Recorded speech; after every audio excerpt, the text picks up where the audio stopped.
Hello, I'm Dr. Mikhail Varshavsky, but most know me better as Dr. Mike. Here's everything I eat in a day. Those in the know will be aware of the fact that being a doctor is almost an anti-credential when it comes to nutrition. In the US, the paltry little time spent training in the discipline is further compounded by the fact that the materials are sponsored by the animal agriculture and sugar industries. Let's hope that this celebrity doctor with his extensive audience is a bit more clued up.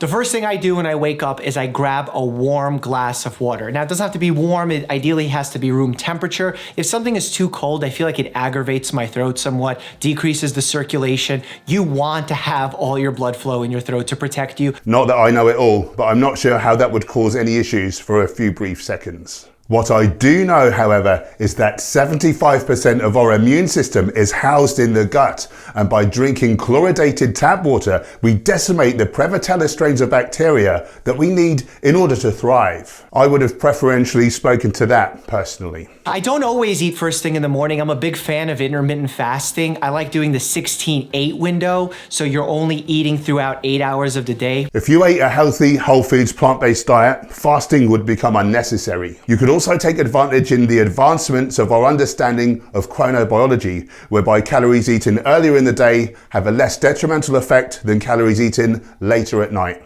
But I'm flexible with it. So if a certain day I want to go 14 hours without eating, or I want to skip intermittent fasting for a single week, that's fine. I think when you set up such rigorous demands on yourself, you're almost setting yourself up for failure. Yes, if you're eating the wrong foods, such as animal products and processed junk. If you eat a healthy, whole foods, plant-based diet, then you won't have that concern. You get to eat as much volume of delicious foods as you care for because the bulk of it is calorie-free water and fiber. And as it's so nutrient dense, it's far more satiating. And lately I've fallen in love with my Vitamix blender, and I've been putting all sorts of fruits and vegetables in it to make a morning smoothie. Nice. And I feel like that gives me the vitamin mineral boost that I need to get throughout the day. If vitamin and mineral rich fruits and veggies make you feel so awesome, why not keep it up throughout the day? Make more room for it by tossing out the dead animals, animal secretions and processed junk that just work against you. Normally my lunch is around 1 p.m. That's when I get a break during my hospital time.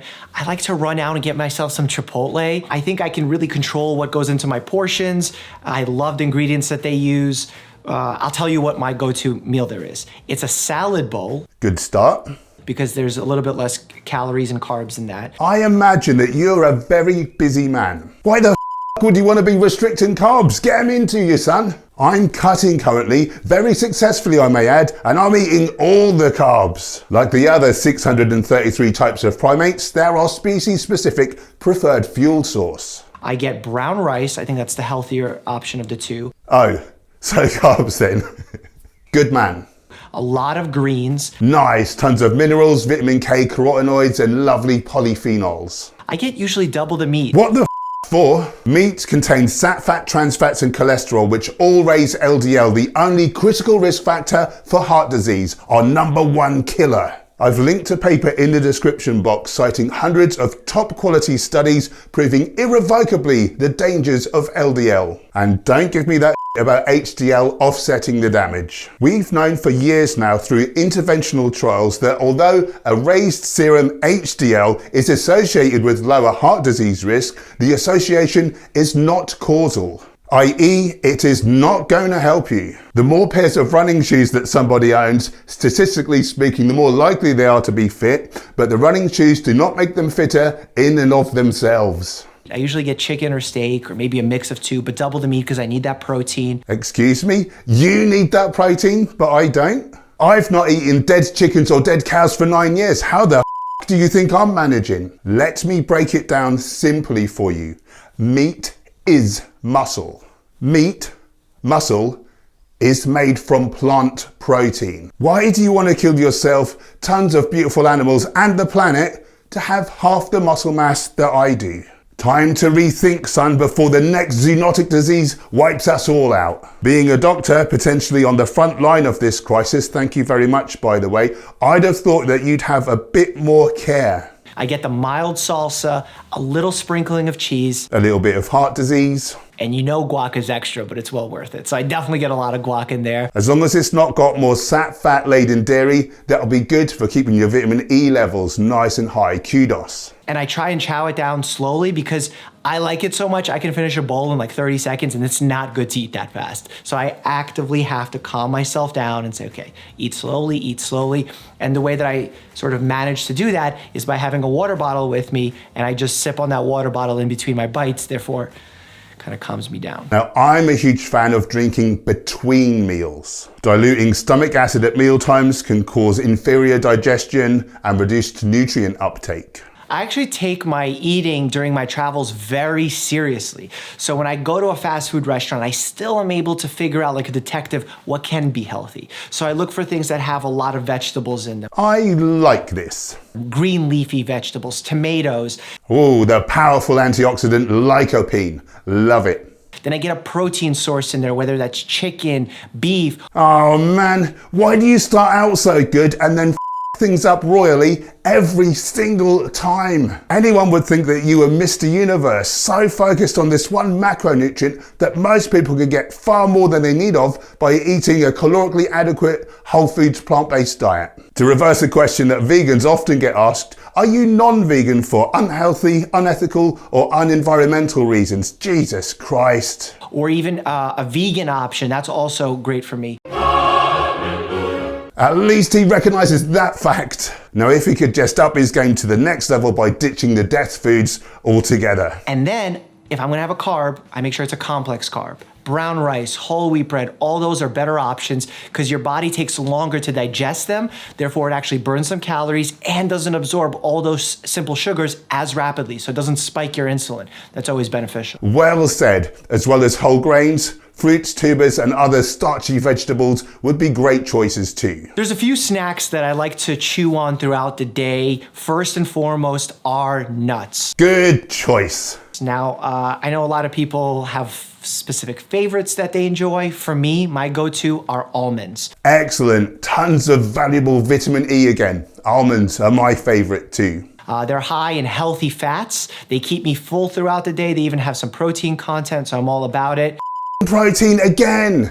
Go, Arnie. If I don't have nuts available, I also can bring a perfect bar with me. I don't know if you've heard of these, but it's basically a bar that is made only with superfoods. Some of them are even peanut or almond based. Dead flesh, whether sourced from sea or land, is not a superfood. It's dead flesh. Now, wild salmon, if there are any left by the time you watch this video, are the most antioxidant rich of the various different types of corpse one can source. However, it doesn't have as much antioxidant power as the pitifully low iceberg lettuce, the weakest of all the plant foods. Add to that the industrial pollutants, heavy metals, pesticides and estrogenic microplastics, then to call any type of organism that comes from the sea a superfood is blatantly idiotic. Now, you clearly know I'm nuts. If you haven't seen my YouTube video. Now, I'm not into body shaming. I couldn't care less what anybody looks like. But judging by the misguided way that you're eating, I'm guessing that you're trying to be lean and muscular. I'm eating no animals. I am eating tons of carbs and I'm not employing intermittent fasting. Yet, objectively speaking, I am doing a much better job of it than you. Not that I think for 1 minute that you look bad. I invite you to check out my What I Eat in a Day and recipe videos and perhaps consider giving a healthy vegan diet a go. I would happily work with you for free if you wish for my help. You have a huge platform and could save many humans, animals, and hell, even the planet, so it would be my honor. Because my storage space in my New York City apartment is so limited, do you know where I store my nuts? In the dishwasher. Great that you're such a fan of healthy nuts. I would invite you to get them into the fridge to reduce rancidity, making them even better. If I'm having a cheat meal lunch on the weekend with, let's say, my buddies, I like to get a food that is social. For example, pizza. Dairy is the most fat-rich food that there is, and processed meats are categorically carcinogenic. Call me old-fashioned, but I'd rather not risk the top 2 killer diseases. I made a healthy, whole foods, plant-based pizza in my last What I Eat in a Day vlog. I love pizza. Getting an extra large pie. And a stroke. With extra cheese. Dementia. pepperoni, bowel cancer, some veggies thrown in there. That's something, I suppose, not going to undo all that other though. It's definitely not healthy, but that's why it's a cheat meal. Why would you want to cheat yourself out of health and happiness? And you need to have a cheat meal. You need to reward yourself every now and then. No, I don't. That's complete bollocks. By eating solely healthy foods, my taste buds are not all up. I enjoy my everyday food just as much as you enjoy this selfish, gluttonous food that takes away the lives of feeling, sentient beings. And for what? So that you can shorten yours? How about you put yourself in the victim's shoes for once? Imagine standing in line in a slaughterhouse, watching your friends and family be brutally murdered in front of your eyes, and yourself knowing that you are next. I imagine you have some level of care for others, else I doubt you'd have gotten into that line of work. Could you perhaps think of the similarities instead of the differences between us and the other beautiful creatures that we share this planet with? Ignore the fur, feathers and scales, beaks, snouts and hooves, and think of the love and joy that they yearn for, and the confinement, despair and utter dread that they endure daily for your food choices. If you're constantly holding yourself to rigorous standards that aren't realistic and you're never allowing yourself to have a slice of pizza, what kind of life are you living? I feel amazing physically and mentally 24/7. I've never felt so good and I wouldn't trade it for the world. Dinner can get quite chaotic. I generally recommend not eating too close to bedtime, but sometimes I just don't have a choice because I'm just so hungry, but I still want to get 7 to 9 hours of sleep. When I do eat dinner, I generally don't cook it myself. When I do though, I do a pretty bang up job, not gonna lie. I'm a master grillsmith. Oh God, I bet he's not doing vegetable kebabs, hey. So if I'm making steak, I'm making pork, I'm making chicken. When I'm ordering out, I usually get sushi. I make vegan sushi with brown sushi rice or quinoa. Just 1.5 sheets of nori is your minimum RDA for iodine, so that's a great choice. There's something about raw fish that I love. It's weird. It sure is. Why the would you want to eat someone's dead body? Not to mention that the oceans are the sewers of mankind. All the toxic that we produce from industry and our households ends up there, bioaccumulating up the food chain and into the fish. I don't even get fancy rolls. I just get the sushi, like traditional, like the little bed of rice. I usually get brown rice. I like that you're such a fan of whole grains. I would point out, however, that although healthy, brown rice is probably the least healthy of all the different choices. It has such a high affinity for arsenic that it doesn't confer a lowered cancer risk. I'm not averse to eating it, but I'd rather eat a more diverse range of whole grains rather than relying heavily on it. With the little fish on top, maybe a tiny bit of soy sauce because I don't want to consume too much sodium. Yes, you wouldn't want to eat anything unhealthy now, would you? And my go-to salmon, tuna. I love like a medium toro, which is a medium fatty tuna. I love fish too. That's why I leave them in the sea. And then sometimes baby shrimp. This guy just admitted to eating babies. It's just absolutely delicious. And has more cholesterol than a steak. As far as wasabi goes, I don't like to put too much of it on. Wasabi is a cruciferous vegetable having tons of anti-cancer sulforaphane. Toughen up, buttercup. Just kidding. Oftentimes I put far too much of it on my plate, get a huge whiff up my nose and my eyes start watering. If I'm gonna be snacking late at night, I tend to go for a lower calorie snack. For example, sunflower seeds. Sunflower seeds? Low calorie? Are you kidding? However, I do concede that they are an awesome choice. Even more vitamin E than almonds and relatively high in tryptophan, which can aid sleep.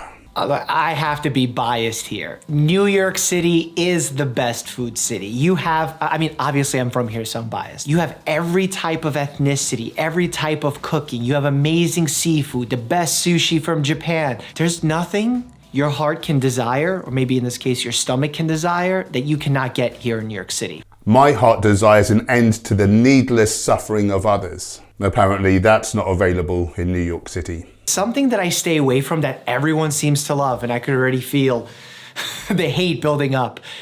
I don't like ice cream. Good for you, and good for the cows and the cows' babies who don't then need a bolt gun through their head so that we can steal their food. I love ice cream milkshakes. Oh, scratch that then. And I know everyone's like, are you crazy? There's something about eating ice cream. Maybe it's too cold and I have sensitive teeth, but I just can't eat ice cream. But cookies and cream milkshakes, man. There is nothing more satisfying on this planet than cookies and cream milkshakes. In fact, I'm gonna tell you something interesting right now, scientifically. There aren't any foods in nature that exist that are high in sugar and high in fat at the same time. Yes, there is. Durian, for one. Except breast milk and cookies and cream milkshakes. But cookies and cream milkshakes don't exist in nature, so those are man-made. High fat, high sugar, enjoy that diabetes. There you have it. That's what I eat in a day. Obviously not every day, but my advice still holds. Stay happy and healthy. Hard to do, eating food of this quality. I'm sure your heart is in the right place when it comes to humans anyway, so I hope that you don't mind me giving my perspective on what the science says about what's healthy. I don't expect you to take all of this at face value, but I hope that it will inspire further investigation for the sake of you and your sizable audience. A good starting place would be to look up the work of the team of researchers at nutritionfacts.org. Be well, Dr. Mike. Now click this!